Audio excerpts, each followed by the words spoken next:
2025 champions ট্রফির জন্য ইংল্যান্ডের ঘোষিত এই দল কিছুটা অবাকই করেছে ক্রিকেট প্রেমীদের। মঈন আলীর আকস্মিক বিদায়ে লিস্টটা যেমন হয়েছে হালকা, তেমনি Sam Curran, Will Jacks, Jason Roy, এমনকি হ্যামস্ট্রিং এর ইনজুরিতে ভোগা বেন স্টোকসও যেই দল থেকে পড়ে যান বাদ।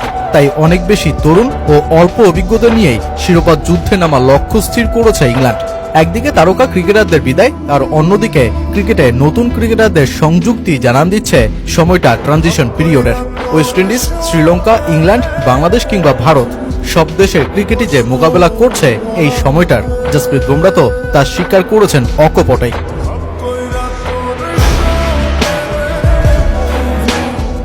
যা শুরু আছে তার শেষটাও তো পৃথিবীর নিয়মে অনিবার্য। কোন এক সময়কার সেই তরুণ ক্রিকেটাররা আজ ক্রিকেটের কিংবদন্তি হয়ে নিচ্ছেন বিদায়। বাংলাদেশের সাকিব তামিম, ভারতের অশ্বিন শিখর ধাওয়ান, ইংল্যান্ডের Stuart Broad, Anderson, Moeen Ali, Dawid Malan কিংবা অস্ট্রেলিয়ার ডেভিড ওয়ার্নার।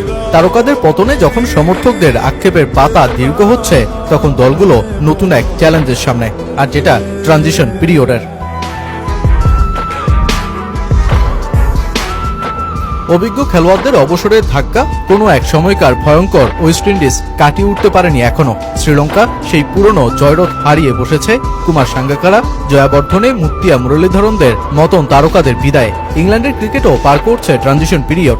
বাদ যায়নি পঞ্চ পাণ্ডবদের একে একে হারানো বাংলাদেশ কিংবা ক্রিকেটের পরাশক্তি ভারতও। বলা হচ্ছিল টিম ইন্ডিয়ার গ্রেটেস্ট ক্রিকেটারদের বিদায়ের পর্ব শুরু হচ্ছে। আসন্ন ইংল্যান্ড সিরিজের পরেই ভারতীয় দলের একাধিক গুরুত্বপূর্ণ সিনিয়র ক্রিকেটারের ইতি ঘটতে পারে। রবিচন্দ্রন অশ্বিনের হাত ধরেই যার শুরু। পেস অ্যাটাকে এরই মধ্যে ভারত যে ট্রানজিশন পিরিয়ডই পার করছে, একা হাতে পুরো পেস ডিপার্টমেন্ট চালানো জসপ্রীত বুমরাও সম্প্রতি সেটা স্বীকার করলেন অকপটে। আমাদের বোলিং ইউনিট একটা ট্রানজিশন পিরিয়ডের মধ্য দিয়ে যাচ্ছে, তাই আমি ওদের সাহায্য করতে চাইছি। ওরা আস্তে আস্তে সফল হবে, এটাই সেই সাফল্যের পথের যাত্রা বলা যায়। আমাদের 11 জন ক্রিকেটার আছে, তাই আমাকেই সব করতে হবে এমনটা নয়, তবে যেমনটা বললাম এটা একটা যাত্রা। শ্রীলঙ্কান ক্রিকেট একটা দীর্ঘ ট্রানজিশন পিরিয়ডের মধ্য দিয়ে যাচ্ছে। কুমার সাঙ্গাকারার 2017 সালে বলা সেই কথার উত্তরণ আজও করতে পারেনি দলটা, কেননা লঙ্কা পায়নি সাঙ্গাকারা, জয়াবর্ধনে কিংবা তিলকারত্নে দিলশানের মতন ক্রিকেটার। ইংল্যান্ডের মাইকেল ভন কিংবা ওয়েস্ট ইন্ডিজের ব্রায়ান লারাদের মতন তারকারা নতুনদের এই ক্রিকেট দুনিয়ায় পদার্পণে দলগুলোকে সঠিকভাবে গড়ে তোলার সময়টাকে গুরুত্বপূর্ণ বলছেন। এদিক থেকে বাদ নয় যে মোটেও বাংলাদেশ।